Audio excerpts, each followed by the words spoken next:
Hello, I'm Judge Judy. When I'm not doling out judge-tertainment to the ignorant masses, I listen to Into Your Head. I'm Joanne O'Carroll, and when I'm not busy talking Irish at my big fancy job, I listen to Into Your Head. From downstairs. He's very loud. Hey everybody, this is Jerry in Southern California. I get out of bed and listen to Into Your Head. I'm Professor Stephen Hawking. I've learned everything I know from Into Your Head, except when it's about me. I kind of know that stuff already by default. And so can you. Just continue listening for details. You join me at the tremendously exciting moment. It's Into Your Head, number 575 for Friday. We've a lot to get on with today. Items that need to be attended to, issues that need to be addressed, topics. Oh, topics. We've got lots and lots of topics. We're positively booming to the seams with topics. We've got topics coming out of my mouth. My mouth. Well, my mouth is the estuary from which they come. They don't originate from my mouth. They merely travel through my mouth on the way out, although admittedly the mouth is an important part of it. You couldn't just bypass the estuary and have them come out through a hole in my cheek. Wouldn't work, or would it? Maybe it would. I suppose as long as the tongue is involved, the words can be formed, or the audio versions of the words, I suppose. But don't be fooled, there's more to words than what happens to them in your mouth. They come from somewhere else other than that first. They come from your very soul. Your very soul. You're the sole proprietor of these words, remember. Even if they're words that other people have used before. You made them in your own head.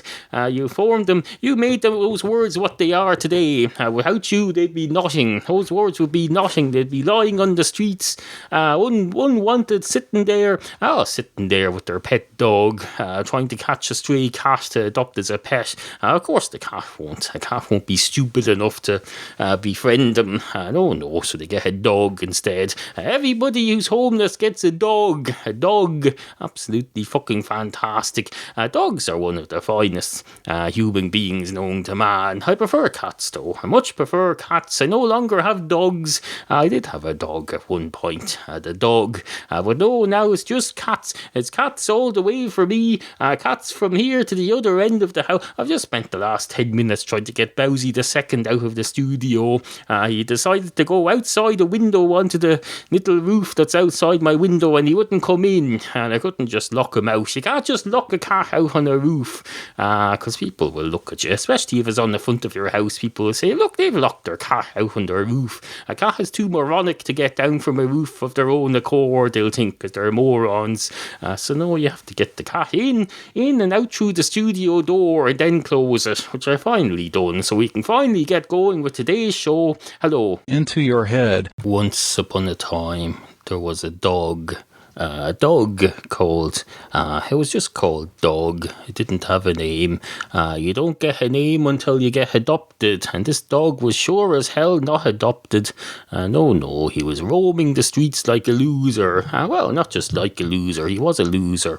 Any dog who can't get itself a home is a loser. You're a loser dog. A dog that people would say to him, they'd say, you're a dog, you're a loser, you're a fucking loser, and I'm a person who's standing in the street mocking a dog, so I suppose that makes me a bit of a loser too. I'm too stupid to recognise it, so I don't call myself a loser. Even if I was intelligent enough to recognise it, I'd probably then not say it out loud. I'm not going to just mock myself in the street, because that doesn't help me in any way. It provides entertainment for other people, and unless they're prepared to tip me for entertaining them, then there's no benefit to me from mocking myself in the street, unless it entertains me, of course, in which case that probably means I'm mentally diseased. Not that there's anything wrong with that. There's nothing wrong with being mentally diseased. Don't be making fun of people who are mentally diseased. It's perfectly reasonable. They can't help it. They can, well, I suppose they can go to the doctor and get drugs, but they can't. No, absolutely not. Anyway, this dog, once upon a time there was a dog. His name, he didn't have a name, so so he was just called Dog. If during this story we progress to a point where there's more than one dog, we may have to allocate him a name, but still, he'll still be known as the dog who had no name, but his name was, let's say, Bowsy the Third. If we need to, we'll call him Bowsy the Third. I have a Bowsy the Second, and I have a Bowsy the Zero, who used to be just called Bowsy. He's a bear. I used to have a Bowsy the First, a cat. But we can have a fictional Bowsy the Third, who's a dog for now, as a temporary emergency name, which we'll resort to if need be. But for now, let's just call him Dog. Dog was roaming the streets. He was roaming the streets day and night, looking for sandwiches, looking for bits of bread and bits of tomato and bits of cheese that he could put together as a deconstructed sandwich, because a dog doesn't have opposable thumbs. It can't just make itself a sandwich, even if it manages to find all the ingredients. But the new thing that you see on MasterChef and everywhere now is their deconstructed dish. They'll say, oh, we're going to have a deconstructed lasagna, where you get a pile of cheese and a pile of tomato and a pile of crust all separated out, and you eat them with a spoon. It's called deconstructed. It started when people started making mistakes during their cooking. They'd say, oh, I've made a fruit cake here, but it's broken, so I'll call it a deconstructed fruit cake. For now, no, it's becoming an intentional thing now. They intentionally make deconstructed crap, although some of it's very nice. My wife made a deconstructed some sort of Mexican dish a few weeks ago. Had Doritos and cheese, and I forget what else, mince or something. It was extremely nice. It was a deconstructed version of something that she learned how to cook in America as an au pair. My wife, you probably don't realise this, my wife was an au pair in America for a year, many years ago. In fact, if you were living in America now, there's a good chance that my wife was your au pair, and that she made you what you are today. Oh, Christ. Well, please keep it quiet, because she's a reputable member of the community now. She doesn't need her ex-customers' children coming along and revealing what they are today to people who respect her for what she does today. So no, have a little bit of discretion there. She worked in Washington D.C., so there's a good chance that the current what's his face, Barack Obama, the president, was in some way looked after by my wife. Although now that I think about it, she is quite young, so it's probably not the case. But who am I to make assumptions about that? I haven't asked her for a client list. No. Those things are kept confidential. You don't go telling people who all your clients were. No. Absolutely no way you go around doing that. Anyway, Doug was roaming the streets. How did I get from that onto Barack Obama, I wonder? Maybe I'll go back and listen now and go take the opportunity to go for a piss break.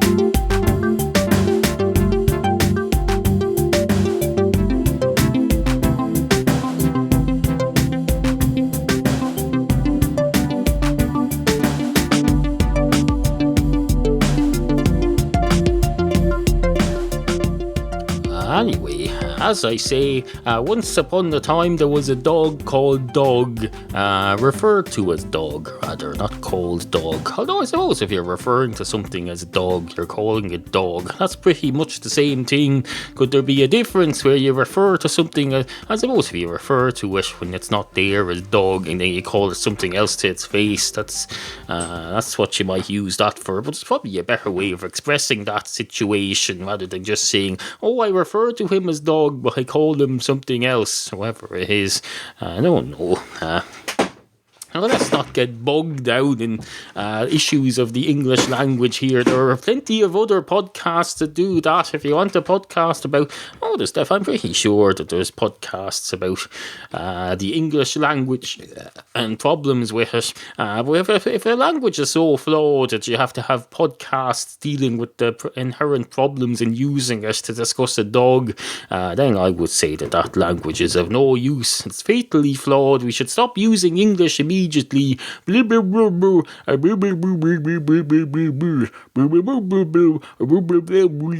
Now, I know what you're thinking there. You're thinking his experiment with not using the English language has just failed. Well, you're right about that. I'm not too proud to admit a failure, but at least I tried it. I tried for a moment not using the English language, and it didn't work out. Possibly because I don't know any other languages, and neither do you. If you do, we probably don't have them in common. I know a bit of Irish, for example, but you probably don't. Céin fó nach bhfuil Gaeilge a gut. Céin fó go bhfuil an gorilla ag damhsa leis an cat má sé do hola. Tell me that. You can't, can you? No. So no, let's just stick to the flowed English language for now. Once upon a time there was a dog. He was roaming the streets gathering things for a deconstructed cheese sandwich. He'd found already 3 types of cheese. He'd found some lettuce, but it was a bit off due to having been sitting on the road for a while. So he thought, maybe I'll have that, maybe I won't. I'll keep it in reserve, and then sure, if I decide I don't need it, I find some fresher stuff, I'll leave it back on the ground for another less fortunate dog than me to eat. It's probably having a deconstructed sandwich filler with no bread at all. Poor bastard. You see, this whole being poor thing, having bad luck, it's all relative. If you've been bombed, if you've had a big nuclear bomb, an unexploded bomb fall on your head from the sky and bash your head in but not explode, you're still luckier than the person who had the bomb fall on his head and it exploded. You got out of an explosion there. You just got a dent on your head, so it's all relative. That's the way to look at it anyway. Even if it's not true, you have to have a positive attitude to these things. As Brian Jude will tell you, Brian Jude is a fella who long-term listeners will know as a, will they or won't? I don't know. He used to advertise on this show when we started our advertising program. So you'll have heard him describe his work at least 100 times if you're a regular listener, so you should know what a Brian Jude is. I wonder, that would be an interesting experiment to do, a survey whereby I survey the current listeners and see what proportion of them know what a Brian Jude is. I don't know. Anyway, if you go back and listen to any of the shows between about 416 and 516, you'll be able to hear Brian Jude explaining in no uncertain terms during the first commercial breaks of this show ever what a Brian Jude is and what it can do for you. Absolutely fucking fantastic. Anyway, on with the show.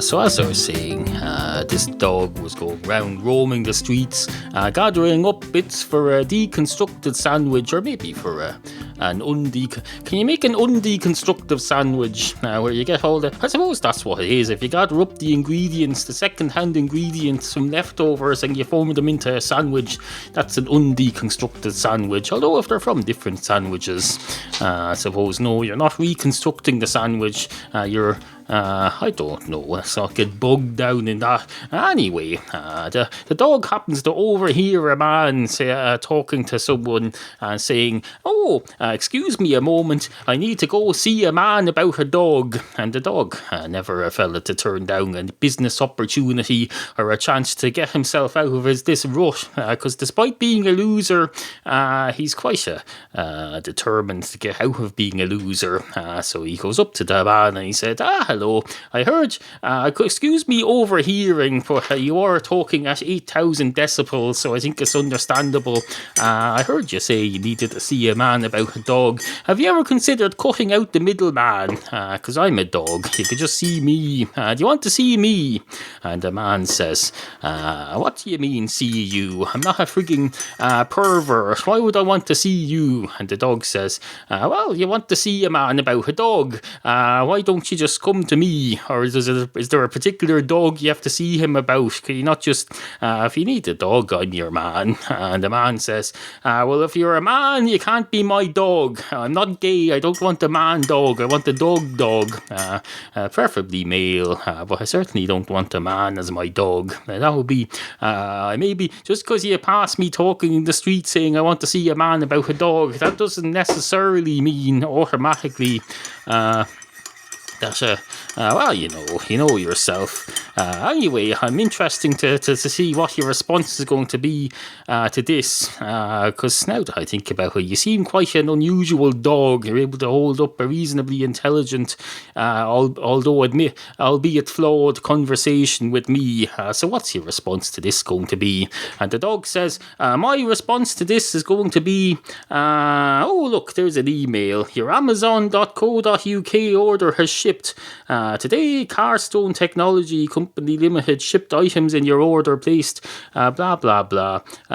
Universal desktop adjustable mount holder stand cradle for iPad 3, Samsung Galaxy Moho Zoom tablet, etc. Absolutely fucking fantastic.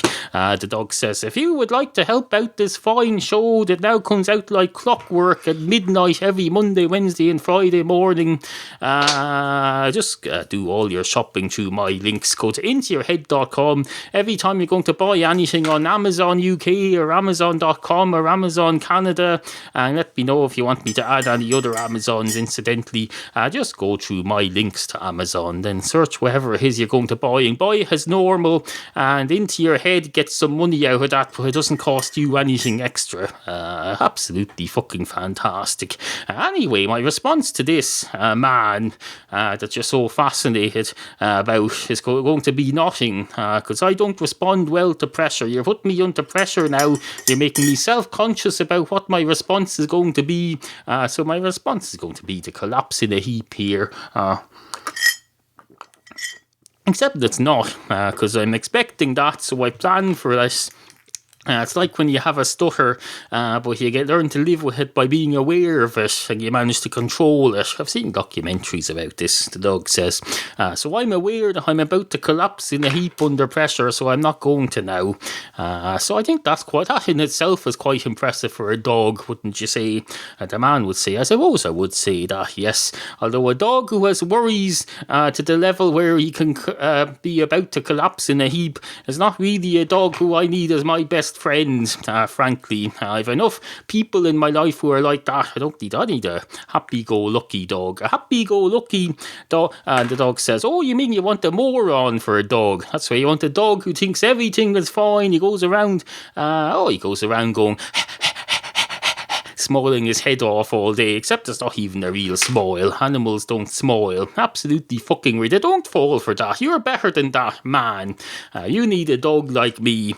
And the man says, do I? Do I need a dog? I don't need a dog at all. Let's get that straight. I don't need a dog at all. I may be going to see a man about a dog, but that's because I'm interested in getting a dog. Doesn't mean I need one. I can live just as well without a dog. I just may choose to get one. Or as it occurred to you that going to see a man about a dog might have nothing to do with dogs at all, has it? Are you familiar? Because unlike dogs, us humans, when we want to say I'm going for a piss, we use euphemisms sometimes because we're out in public and in fine company and we don't want to offend or shock anyone. So sometimes we say I'm going to see a man about a dog. So the dog says, there's a text from my wife. It's none of your business. The dog says, wait a minute, what did the man say? Oh, yes, the dog says, well, as it happens, I do sometimes say I'm going to see a man about a dog, but in this case, I am actually going to see a man about a dog, because otherwise, why would I be in this story at all if what he overheard me saying has nothing to do with dogs at all? That would be fucking ridiculous. And the dog says, I'm getting bored of this now, man. Would you mind moving on so we can move this story on to somewhere else? And the man says, that's the most sensible thing you've said in the last 10 minutes, certainly. And the man walks off, and the dog continues to look for sandwich pieces. You can help grow this free podcast. Follow Neil on Twitter, Facebook, and Google+. Retweet, like, or share his show announcements to your weird friends every now and then. In keeping with the dog theme of today's show, I'd like to present an encore presentation of my classic poem, Puppy on the Roof. Once upon a slated roof, a tired puppy rested hoof. He sat upon the summit's crest, and faced his weary eyes out west. He spied the gasworks, lit and smoky. Gosh, he cried out, be the hokey. Up atop, bollocks, I've missed my place. Hold on. Apparently the up key on this keyboard doesn't do what I thought it did. Hold on, don't panic. Where were we? He spied the gasworks, lit and smoky. Gosh, he cried out, be the hokey. Up atop the gasworks chimney sat his second cousin Jimmy. What you up to, he did shout, and cousin Jimmy turned about to find out who was calling him and why he thought his name was Jim. I'm sorry, Jimmy hollered back. You've confused me. My name's Jack. The puppy did apologise. Something had clouded his eyes. So what you up to anyway? To his new acquaintance, he did say. I'm cropping down this warm gas pipe, about to give my ass a wipe. Any other questions, shithead? No, said Puppy, then he fled, and nothing further twixt them said, till the day when both were dead. Do I have another dog poem that would suit this? Any opportunity to present you with one of my classic poems, I tell you, I don't turn down. But you have to package these poems as part of something else, because young people have no interest in culture or poetry. What else have I got? Hold on. 1851, Ireland the Cat. No.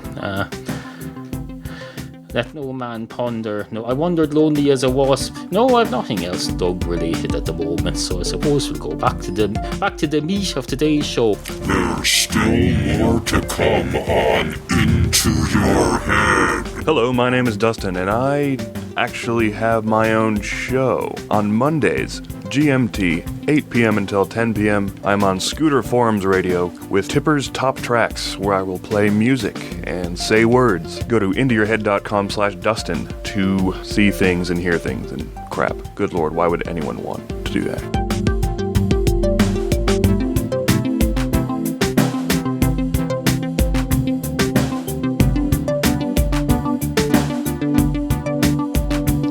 Once upon a time, there continued to be a dog roaming the streets, picking up materials for a sandwich that he was about to construct. A deconstructed sandwich, probably, but a constructed sandwich nonetheless, because he's gathering up the pieces. Admittedly, he's not building the Eiffel Tower from scratch, so it's not really proper construction, but he's building a sandwich nonetheless. Give him credit for that, for Christ's sake. Give him a bit of encouragement, or he'll never get anywhere. Anyway, he turns round the corner, and there he sees another man, the second man of this story. If you're not familiar with the first man of this story, you should rewind to the beginning of this show and listen to it properly, because we've spent the last few minutes discussing the dog's interaction with the first man. But no, he meets the second man now, and the man says, hello, I'm the second man. How the hell are you? And the dog says, you look familiar. And how do you know you're the second man? You're not frigging... how would you know? That's a bit weird that you would know that you're the second man in my adventure today. Oh, my adventure. What we laughingly call my adventure. It's just me trying to get fed. Trying to feed myself. Woof. And the man says, okay, I admit it. I'm the other man. I was enjoying being part of a story, and I didn't want to just... this is the most interesting thing that's happened to me today. I just wanted to stay in the story. It's me again, the man who's seeing a man about a dog. I might take you up on your opportunity, your offer to see you about a dog, see you directly being a dog. And the dog says, well, in order to accept that offer, the offer has to be still open. And the man says, well, in order for an offer not to be still open, it has to have either expired by a built-in date that's in the offer, or it has to be actively withdrawn, is my my understanding of the law. And the dog says, you do realise I'm a dog, don't you? You're going to sue a dog in court. See how well you get on there. Anyway, if you buy me a sandwich, I'll let you see me. And the man says, you mean you're giving up on your whole sandwich hunting adventure now? I'm beginning to think less of you. And the dog says, well, fuck you. I just want to get a frigging sandwich like a normal human being stroke dog. Is that too much to ask? And the man says, I suppose not. Come here and I'll bring you for a sandwich. And the dog and the man go into the local McDonald's, and instantly the dog gets thrown out. And the man says, don't worry, I'll be out in a minute with your sandwiches. And he comes out with a McChicken something sandwich. And the dog says, you've a funny idea of what a sandwich is. A sandwich is a thing you get in the sandwich shop. That's a burger. Those things you get in fast food outlets, they're not sandwiches, they're burgers. Would you go way out of that? Looks delicious though. Can I eat it? And the man says, I've no idea. I thought we'd be about to find out. Try putting it in your mouth and chewing it. So the dog goes ahead and starts chewing it. He says, that's an interesting taste. I'm used to eating stuff that has pig's lips in it and that sort of thing. Peas for some reason. But no, this is an interesting taste too. And the man says, I'm curious, what type of sandwich were you developing anyway? And the dog says, it was a mix mash of basically stuff that I found. I didn't have a particular menu in mind. You can't really. Beggars can't be choosers, nor can people who find stuff in the street. So it's really an on-the-fly sandwich recipe. The man says, oh, that's fascinating. Absolutely fucking fascinating. You're a fascinating dog, you are. And the man says, no, the dog says, are you being sarcastic? And the man says, I don't know anymore. I don't understand the world or how it works. I'm here talking to a dog who I've just bought a sandwich stroke burger for. Now he's asking me something or other that I can't even remember. What did you ask me? Oh yes, you asked me, am I being sarcastic? You fucking cunt. Oh, look at me, I'm a dog and I'm asking people, are you being sarcastic? Get a grip, dog. And the dog says, well, thank you very much for the sandwich. I think I'll take my leave now. And the man says, you will not. You agree to let me see you if I bought you a sandwich. And the dog says, you have been seeing me. And the man says, no, I mean really see you, if you know what I mean. I want to really see you. So the man and the dog go into the conveniently located opticians, which is only 8.5 blocks away. Although the conversation on the way to the opticians, I have to say, is a bit stilted, but there's you're allowed to have silences. People are allowed to have silences in conversation, it's perfectly reasonable. You can't be filling every minute of the day with conversation. You can always edit it out anyway. So they go into the opticians and they do the thing where, they say, hello, do you do a free eye test? And they go, we do indeed. Which of you is getting tested? Well, I'm a dog, so I think you can possibly guess that it's the other fella here who needs to test, unless you test dogs. And the optician says, I don't know really. We've never tested dogs. I don't know why we wouldn't. It just doesn't occur to us to do so. Haven't been requested. Do you want the test, dog? And the dog says, no, I do not want the test. I've got a vet who can do that. And the optician goes, your vet does eye tests. That's fascinating. Did I go to college with your vet by any chance? And the dog says, shut up. This man needs an eye test. He wants to be able to see me, apparently. He claims he hasn't seen me, despite being sitting in front of me for the last hour. And the man goes ahead and has his eye test. The eye doctor says, you've got perfect 20/20 vision. Look over there. And the man looks over there and he sees a dog, and the optician says, what do you see? And he says, I see a dog. And the optician goes, QED. And the dog passes a €5 note into the optician's closed hand behind his back, and then they leave. That's about it. That's about the end of the story. I don't think anything much else is going to happen there. The end. Sit, Pippi, sit. Goodcast. IntoYourHead.com. Into Your Head listeners can now choose a free audiobook and help the show just by signing up for a no-risk free trial membership with Audible, the popular audiobook service owned by Amazon. Not only do you get a free audiobook, you can also cancel your subscription after the free trial and not pay a penny. And Into Your Head gets a commission. To claim your free audiobook, visit intoyourhead.com/offers and click on the Audible ad. That's intoyourhead.com/offers.